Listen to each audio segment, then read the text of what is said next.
Thank you very much. Right, what do I say? I don't know if some of you saw me when I spoke at Stoke. I spoke about things that, you know, sort of we've got this corporate governance, and a lot of things didn't seem to add up. And I couldn't understand why everything seemed to be becoming a company or a corporation. Well, now I can explain it, because the nice thing about what I do and the people that surround me is that everyone who comes to me gives me a little snippet of information. It doesn't matter who you are or what you're talking about. And that's why I'm going to ask you today to listen to what people say. It doesn't matter what they're talking about, whether you agree with it, listen, because this is about communication. That's what a community is about. It's about communicating with each other. And that's the only reason I'm stood here today. I haven't got a clue why I'm stood here, and I don't know why you've come, but it's just the way things work out. So, just accept that fact and crack on. Right. A lot of you know that we've got a little website called TPUC. I am a carpenter by trade, and I still am a carpenter. I was down recently for a doctor friend laying a bamboo floor, so I still do the job. I have to live. I started this website, and I didn't really know why I started it, but an amazing amount of information came to me that I didn't really understand, and some of it I still don't understand. And I started to look at it, and there was a jigsaw puzzle unfolding in front of me, and pieces were slotting in, and this is the presentation you're going to see.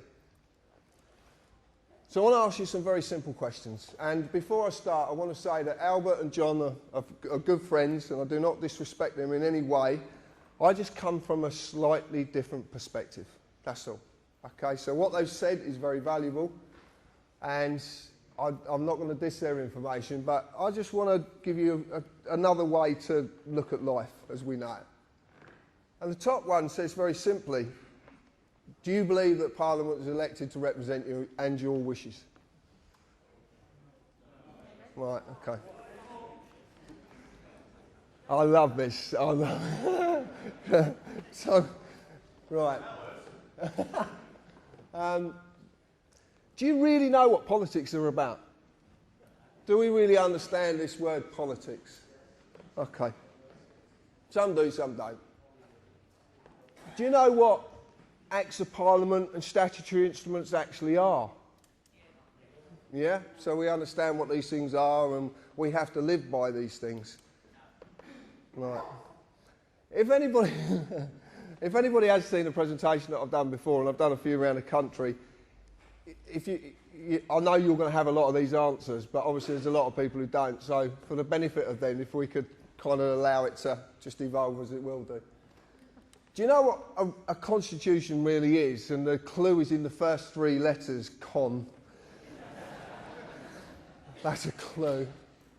Like I said, I'm not ridiculing anybody else's stuff. I'm just giving you my perspective of things. I suppose that's what it really is. Do you know what the United Kingdom really is? Do you know what it is? Well, a lot of people say, you know, a lot of people have got this image of what the United Kingdom really is, and it's far from united. That's one thing I will say. Far from united. You live in a society. Can you name it? Oh yeah, you've seen it before. I normally say something very different, but there's a lot of people here, and I'm going to curb my language today. Well, I'll try my best. If you don't like swearing and you are adverse to the odd swear word, then I'll tell you when to cover your ears. Now. No one did it. Right. Are the police doing their job properly? And it's a shame because I met two CID officers yesterday who were very, very pleasant indeed.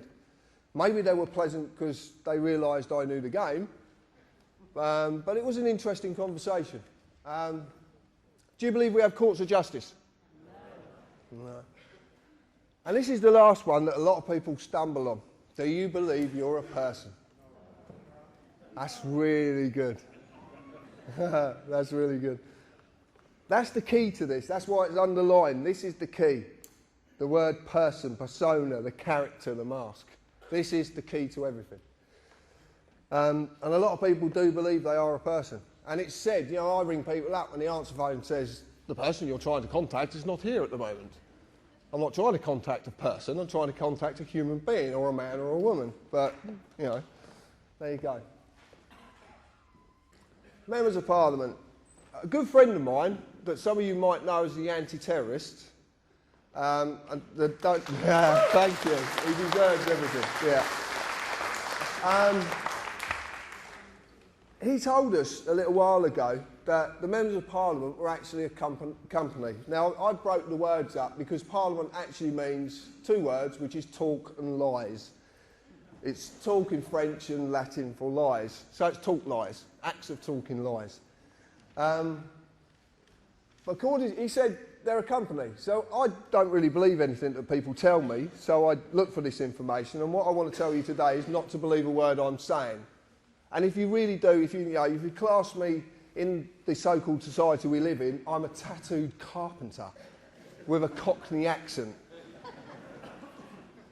You know, would you believe me? Right. So look for this stuff yourself. Everything you're going to see today is factual. Absolutely factual. You can go and find this, bar one little bit that I'll explain later. So they're the directors of a company and they've got this company number. It's that UC number there. That's their actual number, their company number. And because they are a company and it literally is orchestrated, they will keep going in the same direction. It will never ever change. It's never changed and it never will change because it is orchestrated.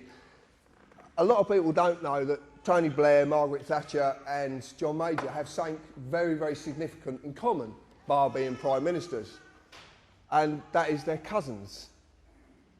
And no one seems to know this. If you want to see this, go and get a copy of Kids Trivial Pursuit, because it's one of the questions. There's little snippets everywhere. Everywhere. You just got to look. The Members of Parliament are not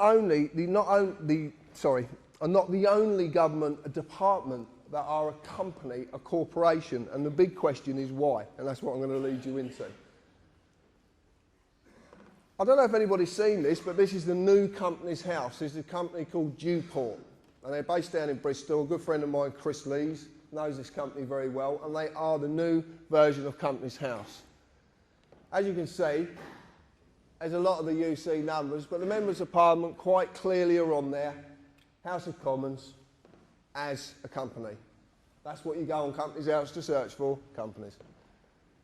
We use another website which we've had a lot of dissing about. A lot of people have attacked me about it because we use Dun & Bradstreet. I want to tell you a little bit about Dun & Bradstreet. Dun & Bradstreet is the leading business world's credit reference agency. It has about 160 million corporations on it worldwide, and you can check out, if you want to do business with these people, you can check them out. You find out if they're creditworthy, if they've got county courts, whatever. Pay the bills in time. And the Members of Parliament, again, are found on Dun & Bradstreet. I used to show Gordon Brown and David Cameron as being companies, but this is the most interesting one. This is Alistair Darling, MP, who happens to be a diplomat. Now, Alistair Darling MP is a trading name of the Labour Party. So the Labour Party trade in his name with diplomatic status. If you understand diplomatic status, that means that certain laws and legal positions can be circumvented. They can actually get round things. One of the things that they did get round, one of the things that they hid, was this information here. We recently did a bit of work and looking into a company called Consignia Customer Management Limited. And out of the blue, someone contacted us who could supply us company credit reports, free of charge as well, which is even better. So he said to me, tell me the company and I'll get you the report. Okay, fine. So we put him to the test. And lo and behold, we did it with Consignia. Now, Consignia is a PLC, it's a private limited with share capital company, and its company status is it's non-trading. And it hasn't been trading since the 4th of the 11th, 2002, which is very, very interesting with some information I'm going to give you in a little while. It's a part of a group of 35 companies under its ultimate parent company, the Secretary of State to Trade and Industry. Now, there's a few implications with this, including 2 foreign companies, as you can see up there, including as well 10 Royal Mail companies, the holdings, the pensions, everything. It's all held under this company, under this ultimate parent company, Secretary of State of Trade and Industry. Who was the Secretary of State of Trade and Industry? Mr. Darling.